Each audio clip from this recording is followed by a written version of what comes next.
Vihoin ja viimein. Nyt on keskiviikko. Mikähän päivämäärä tämä nyt on? Toukokuun helatorstai, niin kuin helatorstai edeltävä päivä. Joku päivä toukokuuta. Nyt täällä on ranta auki. Nyt tänne saa katiskot. Tuolla keskemmälläkin on nyt reikää. Siinä on eka. Ja tosiaan tällä lailla tämä on tämä, niinkö tähän aikaan vuodesta kun haukia pyydettä, niin se katisko on tuossa aivan.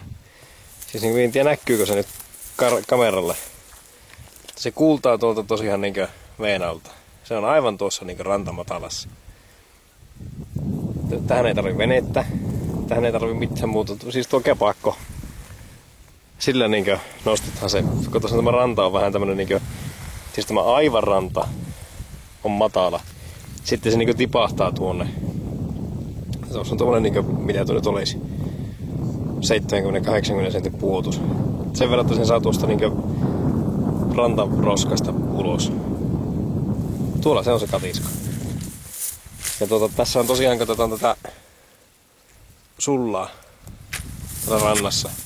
On niinkö enemmälti. Niin tuolla rannalla on noita katiskoja, niin mie heittelen kaikki ne tuonne. Ja sieltä sitten hyvällä tuurilla niin ne hauet sinne uivat. Kutuhauet. Tai itse asiassa, mie en uskalla enää sanoa varmasti, että onko ne enää kutemassa. Se voi olla, että niin ainakin osa hauista on kutenut veen alle. Tai siis jään alle. No veen alle niin ne kuttu joka tapauksessa. Hauska juttu. Mutta jään alle. Ja se voi olla, että ne on jo niinku, osa voi olla kutunsa lopettaneita. Mutta sille loppujen lopuksi sama. Jos sitä haukia sieltä tulee, niin antaa tulla vaan. On ne sitten kuteneita tai kutemattomia. Kaikki käy. Kaikki syyhän meillä päin. Eli sinne veteen menee nyt niin tuo katisko. Tuo punainen katisko. Mie sitä sen verran entrasin, että se voi laittaa. Sitten tuo vihreä katisko tuolla perässä. Tuota ryssää ei vielä sinne saa, mutta sekin laitetaan jossakin vaiheessa.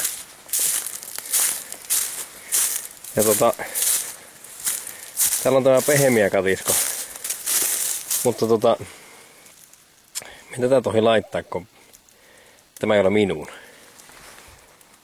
Ja itse asiassa, koska en tunne sitä kaveria, jonka on, niin en uskalla laittaa vetten. En usko, että siitä nyt mitään sanottavaa tulisi, mutta varmassa vara parempi. Mutta me alan touhuamaan. Heittelen tuonne veteen ja katsomaan sitten miltä se näyttää.